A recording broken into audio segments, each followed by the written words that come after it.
Fala, empreendedores, eu sou o Luiz. Eu sou o Alexandre, bem-vindo ao Link Empreendedor. E hoje nós vamos falar o seguinte: como é empreender em Portugal? É bom? Não. Não? Ih, rapaz. Galera, vem com a gente que hoje é mais um dia de sucesso. E vai para Portugal.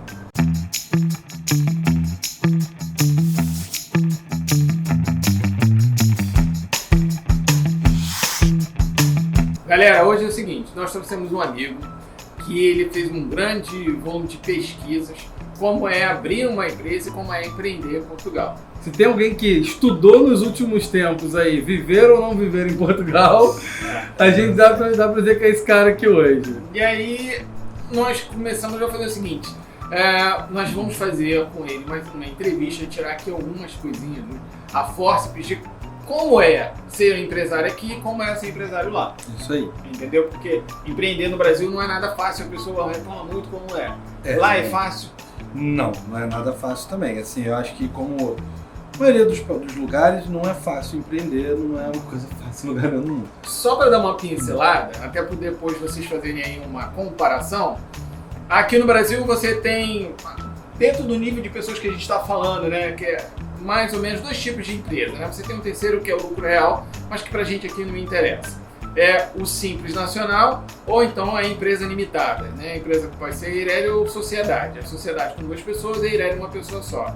Hoje, como Simples Nacional, para você faturar até R$180 mil por ano, você começa uma alíquota com 4,5% de imposto sobre a nota e você paga 8% para poder pagar FGTS, e aí você tem um funcionário.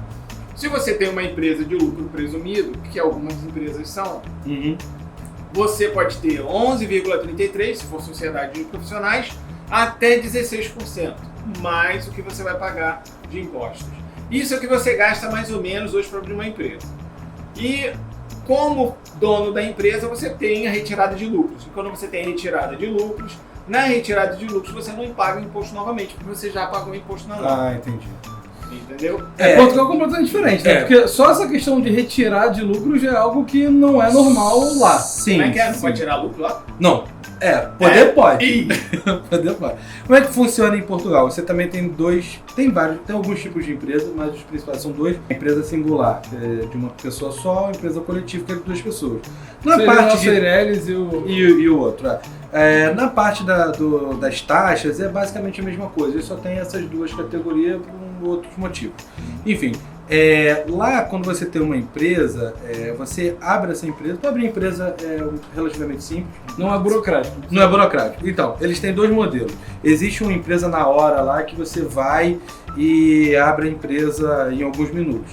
Né? Você paga uma taxa de €360, você já tem que ter um contador, mas se você quiser fazer um processo, pode ir lá na empresa na hora, você abre a empresa, sendo que para a empresa sair na hora, você precisa escolher o nome da sua empresa de uma lista de 7 mil nomes extremamente engraçados que eles já têm pré-definidos para você abrir aquela empresa. Aí você pode fazer. Se você quiser ter um nome específico da sua empresa, aí o seu contador vai ter que fazer um processo que ele vai mandar, que eles vão pesquisar para ver se já existe outra empresa.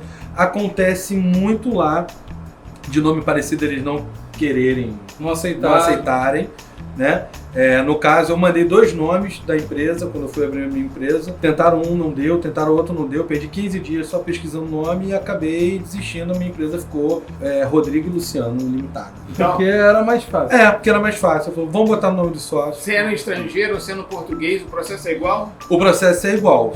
Se você for um estrangeiro que já está em Portugal, você consegue fazer todo esse processo. Se você está aqui no Brasil, você muito provavelmente vai precisar contratar uma consultoria para te ajudar nisso, porque você precisa mandar uma procuração, o cara precisa abrir uma conta bancária no seu nome, né? Você tem que fazer isso. Para você abrir empresa, você já precisa ter a conta bancária, pagar a taxa e ter um contador. Então você já começa a pagar. Contador lá você vai ter que ter sempre. Saiu daqui, já tá pagando o contador. Já tá pagando o contador. Dinheiro, tem que ter.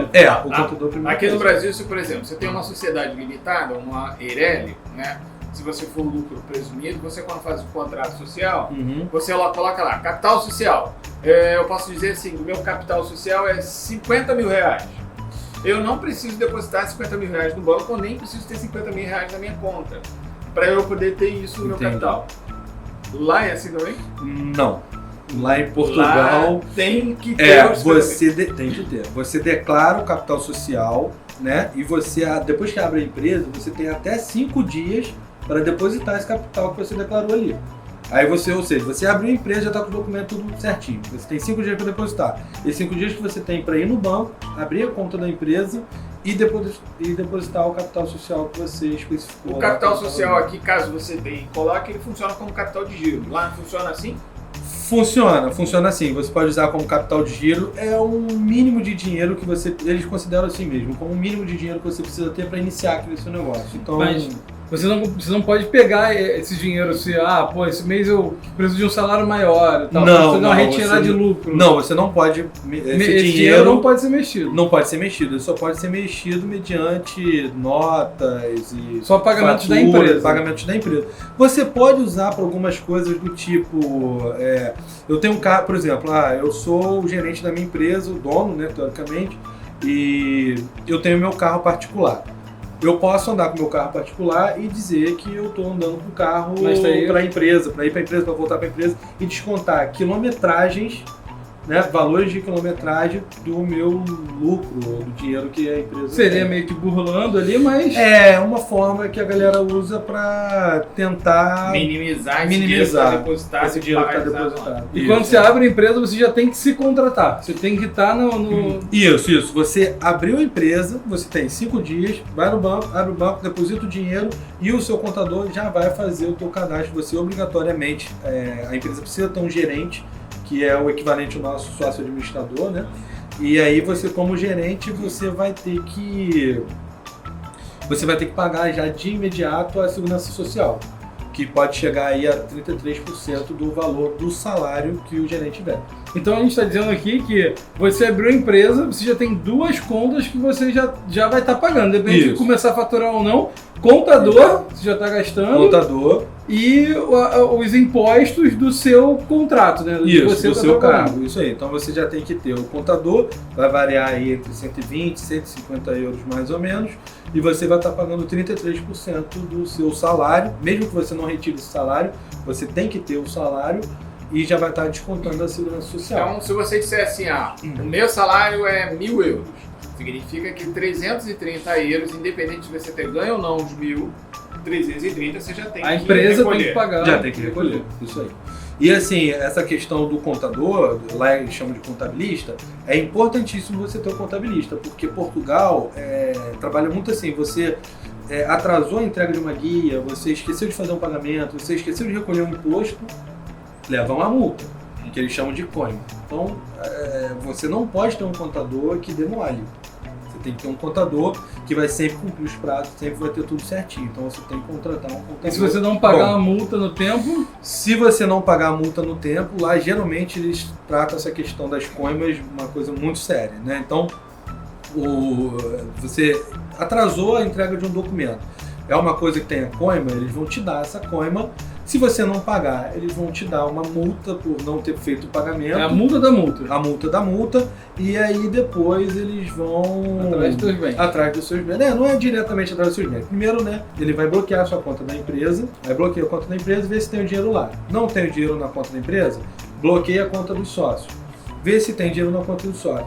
Não tem dinheiro na conta do sócio, vamos bloquear os bens da pessoa. Vamos ver se ele tem carro, vamos ver se ele tem casa. Isso é um processo rápido, né?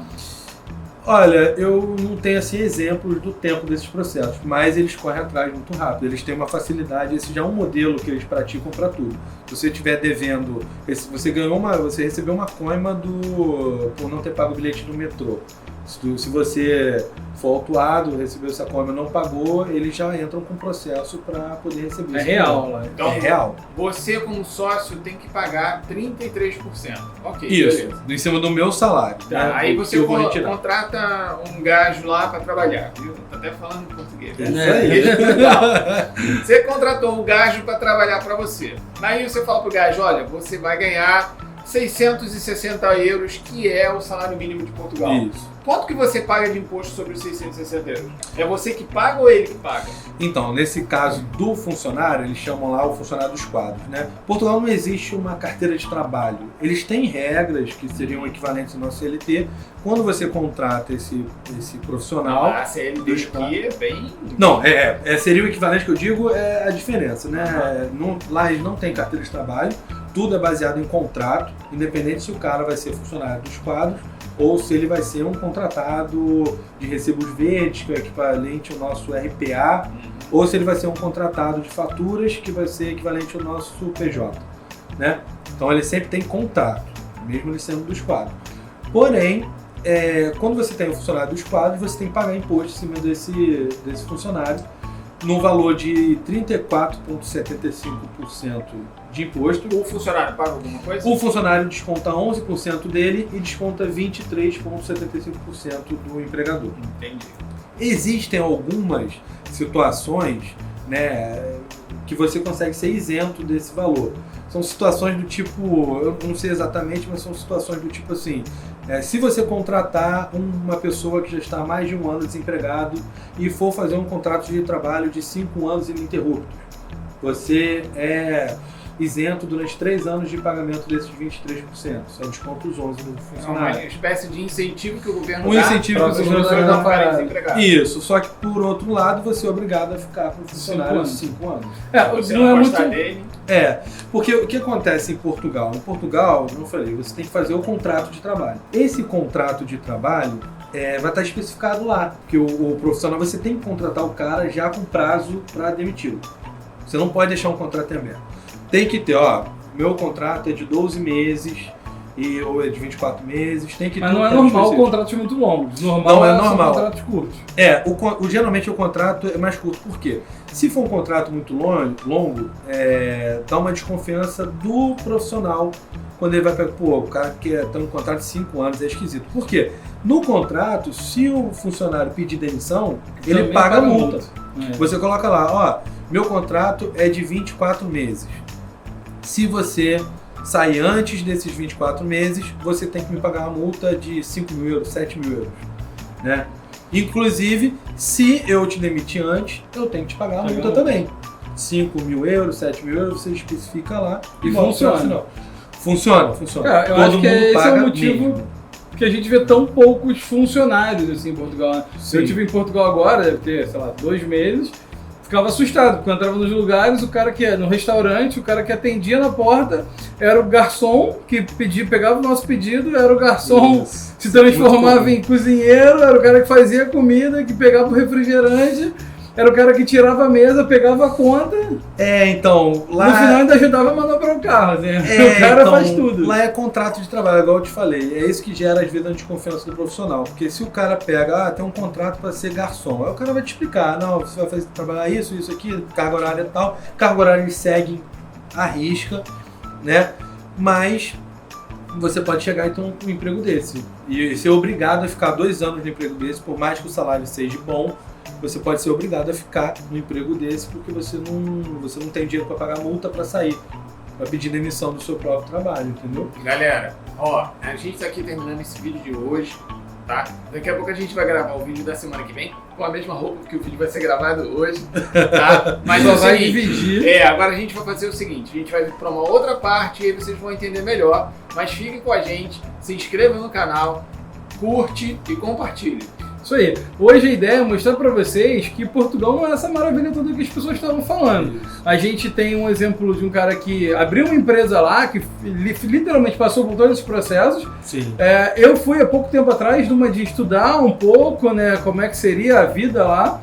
E diferente de quase tudo que eu vi na época que eu estava aqui no Brasil pesquisando, eu achei que não é nem um pouco...